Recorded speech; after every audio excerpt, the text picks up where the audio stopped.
우리 함께 같이 말씀 보도록 하겠습니다. 오늘 우리에게 주신 하나님의 말씀은 누가복음 5장 우리 27절에서 39절. 누가복음 5장 우리 27절에서 우리 39절 말씀입니다. 다 함께 차셔서요. 제가 한 절 읽고요. 여러분들이 한 절 읽고요. 이렇게 한 절씩 서로 교독하여 봉독하도록 하겠습니다. 다 차셨으면 제가 먼저 27절 말씀 봉독해 올리겠습니다. 그 후에 예수께서 나가사 레위라 하는 세리가 세관에 앉아 있는 것을 보시고 나를 따르라 하시니 28절 여러분 가 모든 것을 버리고 일어나 따르니라. 레위가 예수를 위하여 자기 집에서 큰 잔치를 하니 세리와 다른 사람이 많이 함께 앉아 있는지라. 바리새인과 그들의 서기관들이 그 제자들을 비방하여 이르되 너희가 어찌하여 세리와 죄인과 함께 먹고 마시느냐. 예수께서 대답하여 이르시되 건강한 자에게는 의사가 쓸데없고 병든 자에게라야 쓸데있나니 내가 의인을 부르러 온 것이 아니요 죄인을 불러 회개시키러 왔노라. 그들이 예수께 말하되 요한의 제자는 자주 금식하며 기도하고 바리새인의 제자들도 또한 그리하되 당신의 제자들은 먹고 마시나이다. 예수께서 그들에게 이르시되 혼인집 손님들이 신랑과 함께 있을 때에 너희가 그 손님으로 금식하게 할 수 있느냐. 그러나 그날에 이르러 그들이 신랑을 빼앗기리니 그날에는 금식할 것이니라. 또 비유하여 이르시되 새 옷에서 한 조각을 찢어 낡은 옷에 붙이는 자가 없나니 만일 그렇게 하면 새 옷을 찢을 뿐이요 또 새 옷에서 찢은 조각이 낡은 것에 어울리지 아니하리라. 새 포도주를 낡은 가죽 부대에 넣는 자가 없나니 만일 그렇게 하면 새 포도주가 부대를 터뜨려 포도주가 쏟아지고 부대도 못 쓰게 되리라. 새 포도주는 새 부대에 넣어야 할 것이니라. 우리 함께 읽겠습니다. 묵은 포도주를 마시고 새 것을 원한 자가 없나니 이는 묵은 것이 좋다 함이니라. 아멘. 인사가 만사이다라는 말이 있습니다. 경영에서 가장 중요한 것이 사람이다라는 말이죠. 그래서 회사가 잘 되려면 사람을 잘 뽑아야 합니다. 여러분 동의하시죠? 예, 이 인재 채용이야말로 회사의 성패를 결정짓는 가장 중요한 요소라고 할 수 있을 것입니다. 자, 그러면 여러분들이 사장이라고 한다면 어떤 직원을 뽑으시겠습니까? 거기에 몇 가지 기준들이 있겠죠. 뭐 능력이 될 수도 있고 학벌이 될 수도 있고 인성이 될 수도 있을 것입니다. 아마 여러분들의 각자의 생각들이 있을 거예요. 그래서 제가 그 기준들을 뽑아 보니까요. 이렇게 5가지가 나왔습니다. 첫 번째, 태도와 인성. 예, 가장 중요하다고 합니다. 그래서 성실성, 책임감, 정직함, 긍정적인 마음가짐이라고 해요. 그리고 두 번째로 나온 것이 조직 적합성입니다. 그래서 회사의 비전, 목표, 조직 문화와 잘 맞는 사람이라고 합니다. 그리고 세 번째가 직무 역량과 실무 능력입니다. 그러니까 실력이 중요하다라는 것이죠. 그리고 네 번째가 무엇이냐면 커뮤니케이션 능력 및 협업입니다. 그러니까 동료와 원만하게 소통하며 잘 지내는가 그걸 보는 것이고요. 마지막으로 나오는 것이 성장 가능성과 배우려는 의지. 그래서 새로운 기술이나 지식을 빠르게 습득하려고 하고 있는 태도를 가지고 있느냐라는 것입니다. 여러분 어떠세요? 동의하시죠? 저는 이 기준들을 보면 크게 2가지로 나눌 수 있을 것 같습니다. 사람을 뽑아야 되는데 어떤 사람을 뽑아야 되냐면 첫 번째로 나온 것이 인성입니다. 그리고 두 번째로 나온 것이 능력입니다. 크게 인성과 능력이라고 할 수 있어요. 이걸 조금 더 확장시켜서 크게 3가지로 보자면 이런 것과 같습니다. 첫째는 무엇이죠? 태도입니다. 그리고 두 번째는 무엇이죠? 협업입니다. 그리고 세 번째가 능력입니다. 그러니까 여러분들이 이것을 갖추면 회사의 우수한 직원으로 뽑힐 수가 있다라는 것입니다. 제가 이 글을 읽어나가면서 제 안에 이런 질문이 다시 생긴 거예요. 예수님께서 하나님 나라를 세우시기 위해서 사람을 뽑으신다면 어떤 사람을 뽑으실까? 그런 질문이 던져졌습니다. 제가 예수님은 아니지만 제가 예수님이라고 한번 생각해 보세요. 여러분, 예수님이 여러분들 이렇게 바라보고 있어요. 자, 그럼 여러분들 중에 뽑힐 만한 사람 있습니까? 그래도 감사하게 2분 정도는 눈빛이 반짝반짝해서요. 어떠세요? 이 질문에 자유하십니까? 여러분들은 인성 좋으세요? 능력 있으세요? 아마 여러분들에게 이렇게 물어본다면 그렇게 마음이 편하지는 않을 것입니다. 그런데 성경을 보니까 예수님께서 사람을 부르실 때에, 사람을 뽑으실 때에 지금 우리가 생각하는 어떤 사람이 가장 일을 잘할 것인가에 적합한 기준이 아니라 그와 정반대되는 기준, 능력을 보고 지금 뽑으시는 것이 아니라 자격 없는 사람을 뽑으시고 능력 있는 사람을 부르시는 것이 아니라 자격 없는 사람을 부르시는 것을 우리가 알 수가 있습니다. 그러니까 여러분들이 오늘 이 자리에 온 것은요, 여러분들이 능력이 있어서 이 자리에 오신 것이 아니라 예수님이 자격 없음에도 불구하고 이 자리까지 여러분들을 불러주신 줄 믿습니다. 그 마음으로 오늘 설교를 들으셔야 돼요. 그 마음으로 들으셔야 은혜가 되지. 목사님 나 능력 되는데, 나 정도면 괜찮은데, 이런 마음으로 오늘 설교 들으시면 마지막에 시험 듭니다. 그러니까 여러분 오늘 마음을 좀 잠시 내려놓으시고, 그래, 나 같은 사람 불러주신 그 은혜에 감사하며 말씀을 듣자. 여러분들이 그렇게 오늘 설교를 들으시기를 주님의 이름으로 축복합니다. 아멘. 자, 예수님의 제자들을 보면 대부분이 어부들이었습니다. 그런데 그 중에 세리가 있었습니다. 세리가 누구였죠? 마태. 상당하신 분이십니다. 전 당연히 오늘 누가 등장하고 있어요? 레위가 등장을 해서 여러분들이 제가 세리가 누구였자면 주의 깊게 오늘 본문 말씀 읽으신 분은 레위요 이럴 줄 알았는데 어느 분인지 모르겠는데 마태. 와, 대단한 분이세요. 그럼 이런 질문이 생깁니다. 그럼 레위도 세리고 죄송합니다. 레위도 세리고 마태도 세리네요. 그죠? 네, 할렐루야. 좋습니다. 아주 좋은 반응이에요. 적극적으로 이렇게 임해 주세요. 자, 그러면 이런 질문이 있어요. 12제자의 이름을 보는데 레위 이름이 없던데요. 왜 그럴까요? 레위가 마태입니다. 그래서 여러분들이 헷갈려 하시면 안 돼요. 레위가 본명이고요. 예수님께서 하나님의 선물이란 뜻으로 이 마태라는 이름을 붙여주셨죠. 그래서 마태복음에서는 마태 스스로를 뭐라고 소개하고 있냐면 마태라고 합니다. 그러나 마가복음과 누가복음에서는요, 마태라는 이름을 쓰지 않고 레위라는 이름을 써요. 그러니까 여러분들이 오늘 한 가지는 기억하셔야 돼요. 마태가 누구다? 레위다. 레위가 누구다?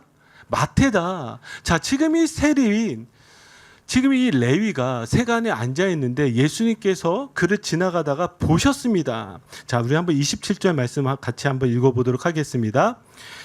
그 후에 예수께서 나가사 레위라 하는 세리가 세간에 앉아 있는 것을 보시고 이르시되 나를 따르라 하시니. 아멘.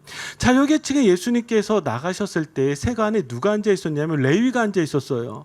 자, 여기에 지금 이 보시다라는 이 단어는요, 그냥 지나가다가 우연히 보았다라는 것이 아니라 그 원어의 뜻을 보니까 주의 깊게 바라보다, 의미를 가지고 관찰하다, 대상을 이해하며 바라보다, 감탄하거나 의도를 가지고 바라보다라는 거예요. 그러니까 예수님이 그냥 스쳐 지나가면서 본 것이 아니라 지금 이 사람을 아주 주의 깊게 어떤 목적을 가지고 바라보셨다라는 것을 알 수가 있습니다.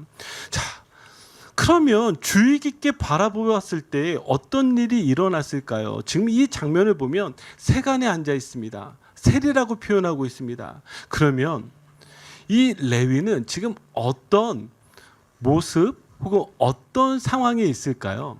여러분 잘 아시다시피 이 세리는요, 자, 어느 나라의 세금을 걷는 세리죠?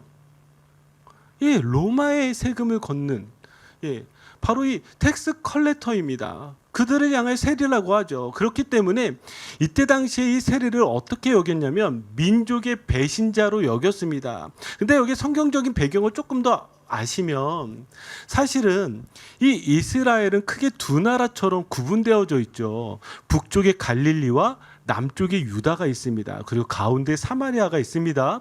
자, 그런데 참 특이하게도 이 행정이 어떻게 나뉘었냐면 이 유다는 언제든지 폭동이 일어날 수 있다라고 생각해서 로마가 더 집중적으로 관리했습니다. 그러니까 이 유다 지역에서는요, 무엇이냐면 세금이 그래도 공정하게 거쳐졌어요. 그런데 이 갈릴리 북쪽 지역은 헤롯 안디바가 관리를 했는데 그나마 로마의 손길에서 조금 벗어나 있었습니다. 그럼 어떤 일이 일어날까요? 중앙 정부에서 좀 벗어난, 눈길이 벗어난 곳에는요, 제멋대로겠죠. 그러다 보니까 이곳은요, 더 높은 이자율의 세금을 걷어버리는 거예요. 왜요? 자신들의 배를 채워야 되잖아요. 로마에게도 주고 헤롯 안디바에게도 주고 이 사람 저 사람 다 가져야 되잖아요. 그러니까 여기에 세리들은요, 더 높은 이자로 세금을 걷어서 지금 성경에서 말하고 있는 세리, 특별히 욕을 먹고 있는 세리들은 주로 어디에서 활동하고 있는 세리들이냐면 갈릴리에서 활동하고 있는 세리들이에요. 그래서 갈릴리에 있는 세리들을 바라보면서 유다 지역보다도 더 어떻게 이야기를 하냐면, 저 사람들은 민족의 배신자뿐만이 아니라 너희 같은 사람들은 하나님의 백성이 아니야. 그렇기 때문에 너희는 성전에도 들어올 수 없고 회당에도 들어올 수 없고 우리와 함께 같이 예배할 수 없어. 그래서 죄인 취급하던 것이 바로 지금 이 배경이에요.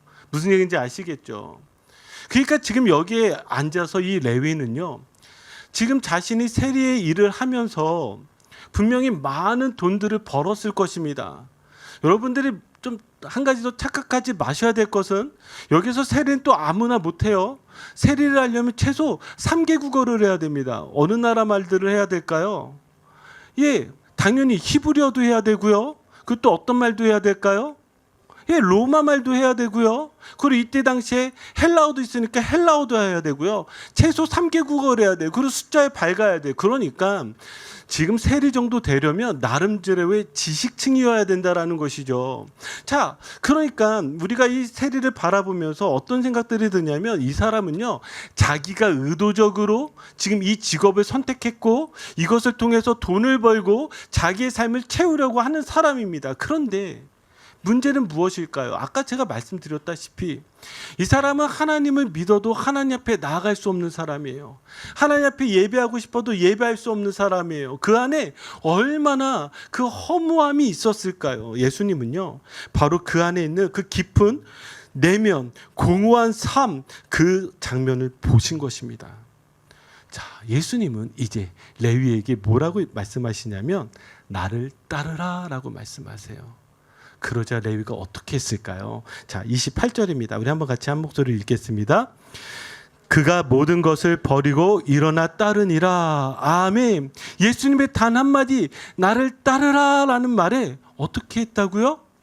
모든 것을 버리고 따랐다고 합니다. 저는 이 결단이요, 정말 대단하다고 생각합니다. 제가 한번 퀴즈를 내볼게요. 베드로도 지금 예수님을 따랐잖아요. 그렇죠?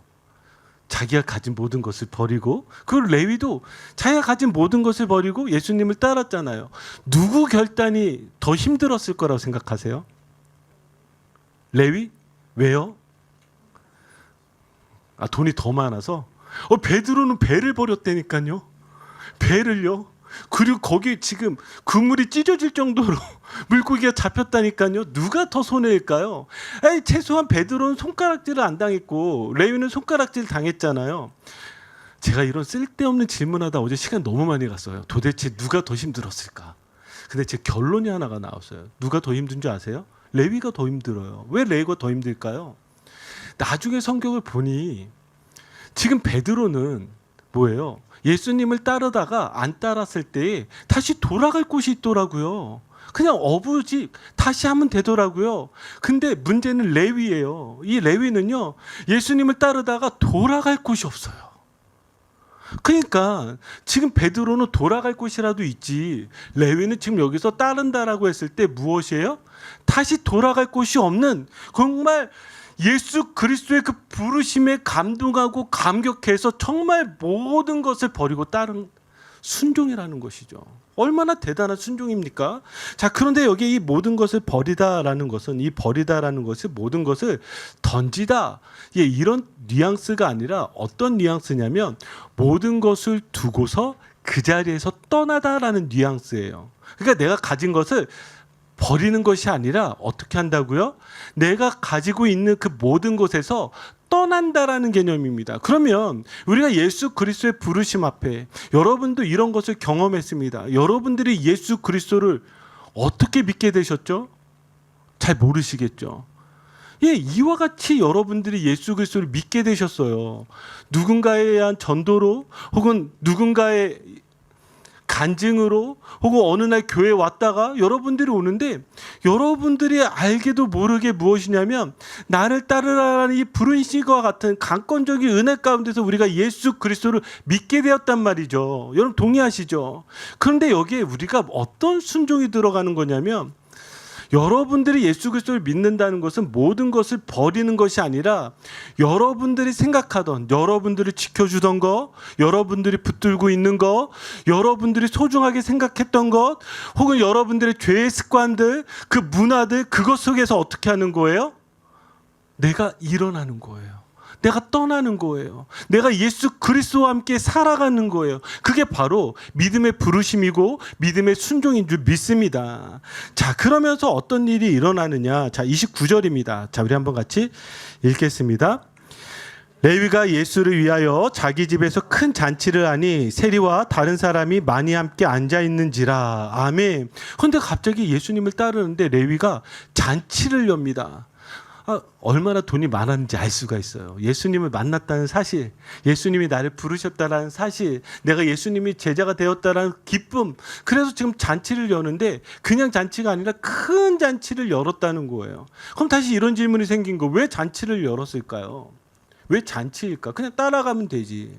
자, 여기 잔치를 열었다라고 하는 것은요, 이 고대 근동의 문화를 보면 잔치는 무엇이냐면 내가 어떤 사람과 관계를 맺을 때에 잔치를 열게 됩니다. 그러니까 여기 어떤 고백이 있냐면 내가 이 사람과 함께 식사를 맺는다라는 것을 통해서 내가 이 사람과 관계를 맺는 것인데 내가 예수님과 함께 식사를 하는 것을 통해서 나는 이제 예수님의 사람입니다라고 뭐예요? 선포하는 것과 똑같은 거예요. 그런데 여기에 무엇이 붙어 있냐면 큰 자가 붙어 있어요. 큰 잔치요.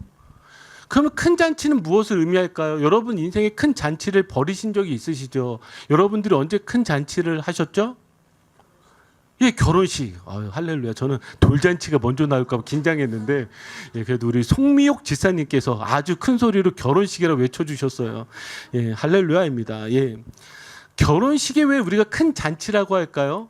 결혼식을 통해서 내가 만인에게 무엇을 선포하는 거예요? 저 이 사람과 결혼했습니다를 선포하는 거잖아요. 돌잔치는 무엇이에요? 사람들을 불러다가 큰 잔치를 열어서 우리 아이가 1년 되었어요.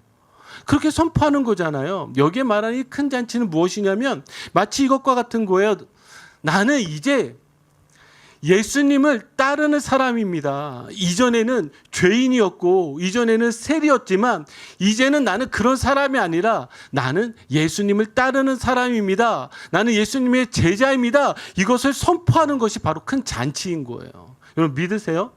우리의 믿음 안에는 바로 이런 고백이 필요한 것이죠. 그런데 이뿐만이 아닙니다. 성경 안에서도 자, 예수님은 이렇게 한 사람이 돌아왔을 때에 하나님께서 잔치를 베푸시는 것을 표현하고 있는데 이사야서 25장 6절 제가 읽어드릴게요. 만군의 여호와께서 이 산에서 만민을 위하여 기름진 것과 오래 저장하였던 포도주로 연회를 베푸시리니 누가복음 15장 7절 이와 같이 죄인한 사람이 회개하면 하늘에서는 회개할 것 없는 의인 99으로 말미암아 기뻐하는 것보다 더하리라. 아멘. 여러분 믿으세요? 하나님이 여러분들이 오시는 것이 얼마나 기쁘고 얼마나 좋으신지 마치 이와 같이 잔치를 벌이시고 지금도 천국에서 기뻐하고 계시다라는 거예요. 여러분들이 만약 오늘 예배를 통하여 여러분들 안에 진정한 회개가 일어난다면 지금 하늘에서는 지금 하나님께서 잔치를 베푸시고 춤을 추시고 기뻐하고 계실 거예요. 여러분 믿으세요? 하나님이 우리에게 그렇게 원하시고 계시다라는 것이죠. 자, 교회란 어떤 곳이냐면 바로 이런 것과 똑같습니다. 교회는 능력 있고 잘난 사람들의 그런 모임이 아니라 어쩌면 이 레위와 같이 인생에서 상처를 입고 힘들고 어려운 그 한 사람이 예수 그리스도를 만나 이 안에서 잔치를 하는 것이 바로 교회라는 것이죠. 회개할 사람이 이곳에서 돌아와서 함께 회개하며 그것을 우리가 바라보며 기뻐하는 자리라는 것이죠. 이 잔치의 특징 중에 하나는 무엇이냐면 레위는 큰 잔치를 하면서 누구를 부르냐면 자기와 같은 세리들, 죄인들을 불러서 잔치를 엽니다. 왜 세리들, 죄인들을 불러 잔치를 열까요? 나도 너희와 똑같은 사람이었지만 이제 내가 예수님을 믿는 사람이 되었다라고 그가 그렇게 고백하는 것이죠. 자, 이 기쁜 잔치에 누가 들어와 있느냐? 바리새인과 서기관들이 들어와 있습니다. 한번 볼까요? 30절입니다. 우리 같이 읽겠습니다. 바리새인과 그들의 서기관들이 그 제자들 비방하여 이르되 너희가 어찌하여 세리와 죄인과 함께 먹고 마시느냐? 예, 바리새인과 서기관들이 이를 못마땅하게 여겼어요. 아니, 어떻게 너희가 하나님을 믿는 사람들인데 저 죄인들하고 같이 먹고 마실 수 있느냐? 어떻게 이런 잔치를 열 수 있느냐? 그들과 똑같아지려고 하느냐? 그러면서 막 따지기 시작했습니다. 자, 그러니까 예수님이 이렇게 대답을 하시는 거예요. 31절, 32절 우리 같이 읽겠습니다. 예수께서 대답하여 이르시되 건강한 자에게는 의사가 쓸데없고 병든 자에게라 쓸데있나니 내가 의인을 부르러 온 것이 아니요 죄인을 불러 회개시키러 왔노라. 아멘.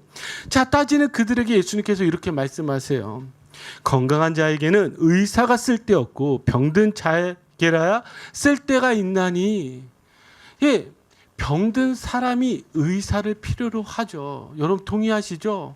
내가 아파봐야 약을 찾게 되고 그것으로 되지 않게 되면 어떻게 해요? 의사를 찾을 수밖에 없습니다. 그러면 이 대답 안에는 무엇이 어떤 의도가 깔려 있을까요? 바리새인들은요. 자신들이 의인이라는 전제가 있었습니다. 그러니까 자기들은 죄가 없다라고 생각을 한 거예요. 그러니까 그들은 무엇이에요? 지금 이러한 모습이 필요하지 않다라고 생각하는 것이죠. 자기 자신을 인정하고 있지 않다라는 것입니다. 제가 둘째 딸이 틴에이저입니다. 제가 10대를 둔 아빠더라고요. 제가 요즘 이 10대 딸과 아주 즐거운 시간을 보내고 있는데 그 즐거운 시간이 무엇이냐면 요즘 만나면 계속 말싸움을 합니다. 저희 첫째 아들과 다르게 둘째 딸은 한국말을 잘 못해요. 그래서 첫째 아들은 제가 무슨 말을 하면 그래도 잘 이해하고 뭐 대화가 잘 된다고 생각을 했었는데 이 둘째 딸은요 요즘 완전 신났습니다. 아빠 이기는 재미가 쏠쏠한가 봐요. 한국말을 못하는 아이가 저랑 말싸움만 하면 왜 이렇게 한국말을 잘하는지, 그것도 제가 말하는 말 실수만 콕콕 집어가지고 그거를 정말 아프게 콕콕 저에게 이야기하는 게, 여러분 이게 바로 티네이저 아니겠습니까? 10대를 둔 아빠예요. 근데 이 아이와 대화를 할 때 제가 그런 생각했습니다. 이 아이가 왜 지지 않으려고 말대꾸를 이렇게 끝까지 꼬박꼬박 할까? 왜 말대꾸를 포기하지 않고 끝까지 할까? 제가 그런 생각을 했어요. 왜 그런 줄 아세요? 지네가 틀렸다고 생각하지 않아요. 그러니까 제 머리 꼭대기 위에 있어요. 그냥 어떻게든 아빠 이기겠다고, 아빠가 틀린 거야, 아빠가 말한 게 잘못된 거야, 내가 맞는 거야, 이렇게 생각한 거예요. 그러니까요 어떻게 해요? 끝까지 우기는 겁니다. 끝까지. 저는 이 모습이요 마치 오늘날 우리가 하나님을 믿는 믿음의 모습이라는 생각을 했는데요. 어떤 사람이 은혜가 있는 줄 아십니까? 이런 10대 소녀와 같이 사춘기를 지나고 있는 소년과 같이 내가 맞다고 끝까지 우기는 사람들의 은혜가 있는 것이 아니라, 내가 잘못되었구나, 내가 죄인이구나, 내가 아픈 사람이구나, 내가 이렇게 연약하구나, 그것들을 깨달아 아는 사람에게 은혜가 있다라는 거예요. 한번 생각해 보세요. 베드로는요 예수님을 만나게 됐을 때 그가 깨달았던 것이 무엇이었죠? 그 물고기를 낚는 그 기적의 순간에 와, 물고기를 낚았구나 기쁜 것이 아니라 예수 그리스도 앞에 내가 죄인이구나를 알고 예수 그리스도 앞에 무릎을 꿇고 엎드리게 되잖아요. 그게 바로 믿음이라는 거예요. 믿음은요 바리새인과 서기관들처럼 나는 아무 잘못 없어, 나는 정말 괜찮은 사람이야, 이것이 아니라 믿음은 내가 부족한 사람이구나, 내가 연약한 사람이구나, 나도 넘어질 수 있구나, 나는 이와 같은 환자구나, 나에게 의사가 필요하고 나에겐 주님이 필요하구나. 바로 그 고백을 하는 사람들, 그 고백을 하는 사람들이 바로 믿음 있는 모습이라는 것이죠. 성경이 이렇게 전제하고 있어요. 로마서 3장 10절 의인은 없나니 하나도 없으며, 로마서 3장 23절 모든 사람이 죄를 범하였으며 하나님의 영광에 이르지 못하더니. 성경은 모든 전제는 우리가 괜찮은 사람이야라고 선포해주고 있는 것이 아니라 너는 죄인이야라고 선포를 하고 있는 거예요. 너희 힘으로는 도저히 구원받을 수 없는 사람이야 선포하고 있는 거예요. 그러니까 예수님이 찾으시는 사람은 어떤 사람이냐면 자기 문제를 인정하는 사람입니다. 자기의 연약함을 보는 사람입니다. 그래서 예수님이 아니고서는 내가 이 땅 가운데 도저히 살 수 없다라고 고백하는, 주님 저는 병든 자입니다라고 고백하는 사람이 바로 예수님께서 부르시는 사람이라는 것이죠. 사랑하는 성도 여러분, 여러분 괜찮은 사람이세요? 세상에서 보면 여러분 정말 다 괜찮은 사람 같으세요. 그러나 하나님 볼 때 여러분 괜찮으세요? 아니요. 하나님 볼 때 우리의 가장 깊숙한 곳, 내가 얼마나 연약하고 부족하고 죄가 많은지 하나님 다 아시잖아요. 그럼에도 불구하고 하나님이 여러분들을 부르셨고 이 자리에 세우셨고 예수 그리스도를 믿게 하셨고 예수 그리스도를 붙잡고 살아가게 하셨습니다. 이것이 바로 우리의 믿음의 고백이요 은혜인 줄 믿습니다. 자, 그러면서 이렇게 이야기를 합니다. 예수님이 이렇게 말씀하시니 그들이 또 질 수 없잖아요. 자기들의 문제를 모르면 이렇게 끝까지 우깁니다. 자, 33절 볼까요? 그들이 예수께 말하되 요한의 제자는 자주 금식하며 기도하고 바리새인의 제자들도 또한 그리하되 당신의 제자들은 먹고 마시나이다. 아멘. 자, 이제 그들이 걸고 넘어가는 게 무엇이냐면 이 문제입니다.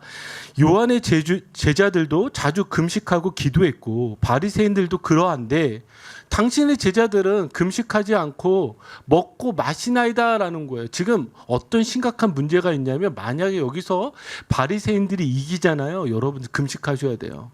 오늘 예배 후에 식사 없습니다. 그렇잖아요.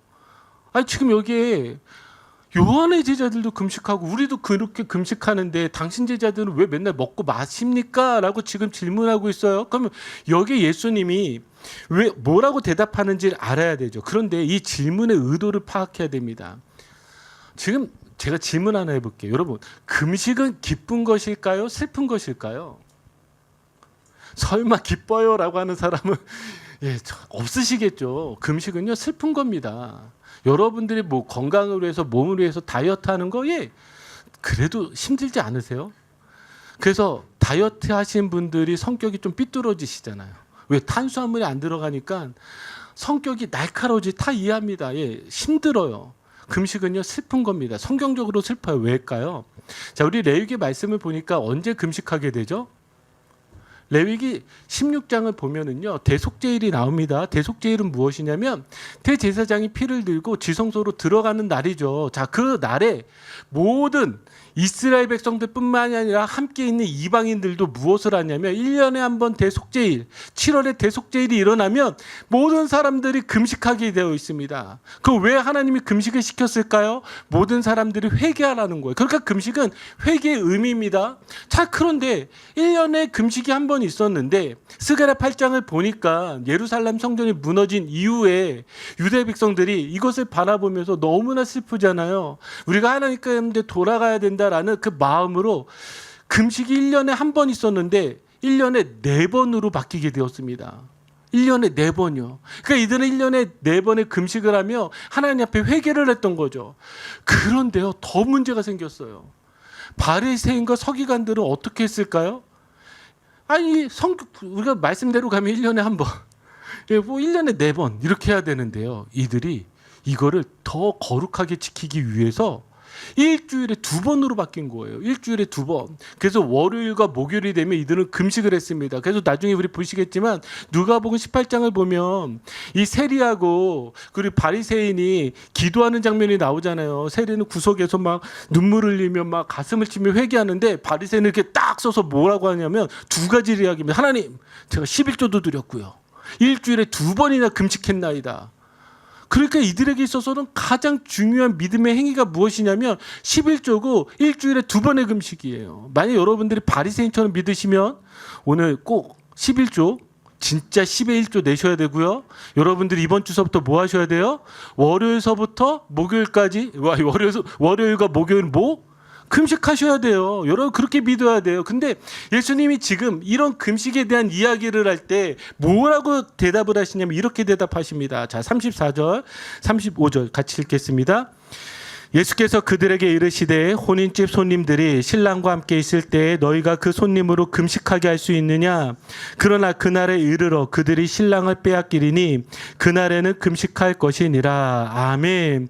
지금 예수님이 이렇게 이야기하신 거예요. 지금 너희들 금식을 한다고 하는데 아니야. 지금은 금식할 때가 아니라 혼인집에 신랑과 함께 있는 아주 기쁘고 즐거워해야 되는 날이야라고 선포하는 거예요. 예수님과 함께 있을 때는 괜찮다는 거예요. 금식하지 않으셔도 된다는 거예요. 그러니까 여러분 이거를 그냥 문자 그대로 적용해 볼까요? 여러분들이 예수님과 함께 계시다면 여러분 월요일 목요일 금식 안 하셔도 돼요. 할렐루야, 얼마나 좋아요.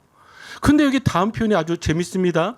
35절 그러나 그날에 이르러 그들이 신랑을 빼앗기리니 그날에는 금식할 것이니라. 자, 언제 금식한다고요? 신랑을 빼앗겼을 때 금식한다고요. 그러니까 우리 안에 예수 그리스도가 계신데 예수 그리스도가 계시지 않는다면 금식해야 된다는 것과 똑같습니다. 한번 이 일례를 들어볼까요? 우리 삼손의 이야기 잘 알고 있습니다. 삼손의 이야기. 자, 삼손의 힘은 어디에서 나오죠? 머리요? 정말 머리일까요? 다시 한번 물어보겠습니다. 삼손의 힘은 어디에서 나오죠? 그래서 제가 손가락 가리켰잖아요. 하나님이시죠.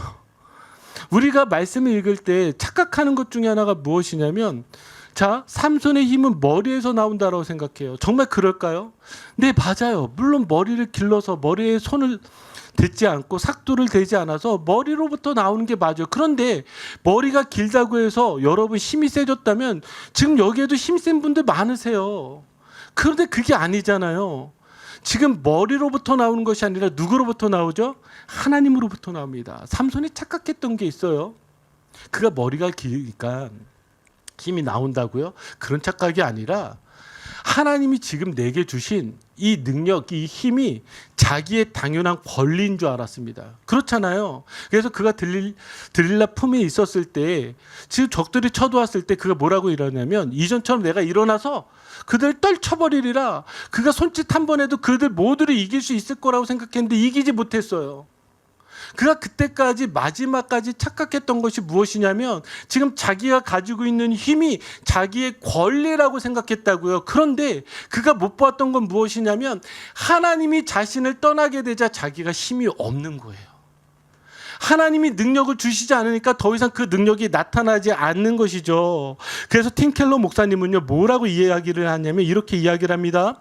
삼손은 자신의 힘을 하나님의 은혜의 선물이 아니라 무엇으로 보았다? 자신의 권리로 보았다는 거예요. 그러면서 아주 중요한 말을 표현하는데 뭐라고 표현하냐면 이렇게 표현해요. 죄자됨 없이 신성한 능력은 없다. 뭐라고요? 죄자됨 없이 신성한 능력은 없다라는 거예요. 그가 온전한 제자가 아니니까 하나님께서 주시는 신성한 능력이 사라져버렸다라는 것이죠. 여러분 우리가 예수 그리스도를 믿지만 여러분들 안에 이 머리카락만 남은 신앙의 형태만 있습니까? 예수 그리스도가 여러분들 안에 사라지기 시작하면 여러분 어떤 일이 생기는 거예요? 신앙의 능력이 사라지는 것입니다. 믿음이 약해진다라는 거예요. 여러분들이 이 신앙의 형태 안에 들어와 계시지만 여러분들이 이곳 안에서도 끊임없이 구하셔야 되는 건 무엇이냐면 주님 내 마음을 붙들어 주세요. 정말 갈대와 같고 정말 작은 것 하나에도 상처받고 연약한 내 마음 정말 저도 알 수 없어요. 지금은 제가 뜨겁게 기도해도 1시간 후에 내가 소리치고 싸울지 누가 알겠어요. 이 마음 오직 주님만 붙들어 주세요. 주님이 함께 해주세요. 그렇게 주님만을 붙들고 고백하는 사람 바로 그런 사람이 예수님을 빼앗긴 사람이 아니라 예수님을 붙드는 사람이고 그리고 바로 그런 사람에게는 놀라운 은혜가 있는 것입니다. 사랑하는 성도 여러분, 지금 이 바리새인과 서기관들의 문제는 무엇이냐면 자신들이 어떤 사람인지를 보지 못했고요. 어떤 사람인지를 보지 못했을 뿐만 아니라 신앙의 형태를 가지고 자기의 믿음을 자랑하던 사람이었습니다. 그런데 지금 여기에 나와 있는 레위와 그리고 그와 함께하고 있는 다른 세리들과 죄인들은 어떤 사람이에요? 예수 그리스도 앞에서 내가 어떤 사람인지를 보게 된 사람이고요. 그리고 신앙의 형태보다 더 중요한 건 무엇이냐면 주님 정말 나는 주님이 필요합니다라고 붙드는 사람이라는 사실이죠. 바로 그런 사람에게 은혜가 있는 줄 믿습니다. 자, 이제 마지막 장면으로 우리가 넘어가게 됩니다. 누가복음 5장 36절입니다. 우리 같이 읽어볼까요? 또 비유하여 이르시되 새 옷에서 한 조각을 찢어 낡은 옷에 붙이는 자가 없나니 만일 그렇게 하면 새 옷을 찢을 뿐이요 또 새 옷에서 찢은 조각이 낡은 것에 어울리지 아니하리라. 아멘. 이 비유 자체가 어렵게 생각하지 마시고 새 것과 낡은 것이에요. 낡은 것이 아니라 새 것을 선택해야 되는 것이죠. 또 우리가 잘 아는 또 비유 하나가 있습니다. 37절 38절 같이 읽겠습니다. 새 포도주를 낡은 가죽 부대에 넣는 자가 없나니 만일 그렇게 하면 새 포도주가 부대를 터뜨려 포도주가 쏟아지고 부대도 못 쓰게 되리라. 새 포도주는 어디에? 새 부대에 넣어야 할 것이니라. 이것도 새 것과 낡은 것에 대한 이야기입니다. 자, 새 것은 그럼 무엇일까요? 새 것은 예수 그리스도겠죠. 낡은 것은 무엇일까요? 이 율법이겠죠. 그러니까 옛 언약과 새 언약을 비교를 하면서 이야기를 하는 것입니다. 자, 그런데 이 이야기가 이미 예수 그리스도를 믿는 우리에게 어떻게 해석되어져야 될까? 저는 우리 안에 이것이 좀 깨어질 필요가 있다라고 생각했습니다. 그것이 무엇이냐면 내가 가지고 있는 믿음의 관념들, 믿음의 습관들이라는 말이죠. 지금 내 안에 예수 그리스도는 사라진 지가 오래인데 내가 가지고 있는 믿음의 관념, 믿음의 습관들이 정답인 것처럼 더 우기는 사람들. 아니요, 그런 사람들 여러분 다시 돌이켜야 돼요. 어떤 비유와 똑같냐면 우리가 잘 아는 왕자와 거지라는 이야기 알고 있지 않습니까? 둘이 똑같이 생긴 왕자와 거지가 있는데 어느 날 두 사람이 서로의 역할을 바꾸어 살게 되었습니다. 자, 거지가 이 왕궁 안에서 왕자로 살아가는 것이 쉬웠을까요? 아니요, 어려웠어요. 왕궁의 법도라는 것이 참 쉽지가 않잖아요. 바깥에서 볼 때는 화려하고 아름다운 삶인데 그것들을 쫓아가는 것이 쉽지 않았습니다. 그러니까 이 거지가요, 왕궁 안에서 왕자로 살아가야 하는데 어떻게 살아가게 될까요? 거지처럼 살아가는 거예요. 거지처럼. 이게 마치 우리 신앙인의 모습을 그리는 것과 똑같은데 우리가 하나님의 자녀가 되어지고 우리가 예수 그리스도를 믿는 그리스도인이 되어졌는데 우리는 그리스도를 따라 살아가야 되는데 무엇이냐면 거지같이 믿고 있다는 거예요. 거지같이.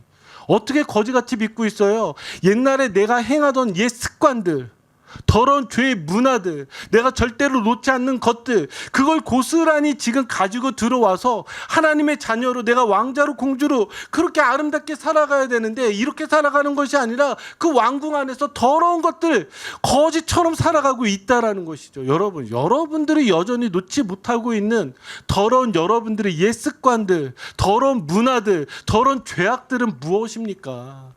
예수 그리스도를 따른 사람들은 어떤 사람이냐면 바로 레위와 같이 그 은혜를 아는 사람들이고 그 은혜를 아는 사람들은 모든 것을 버리고 따르니라. 아멘.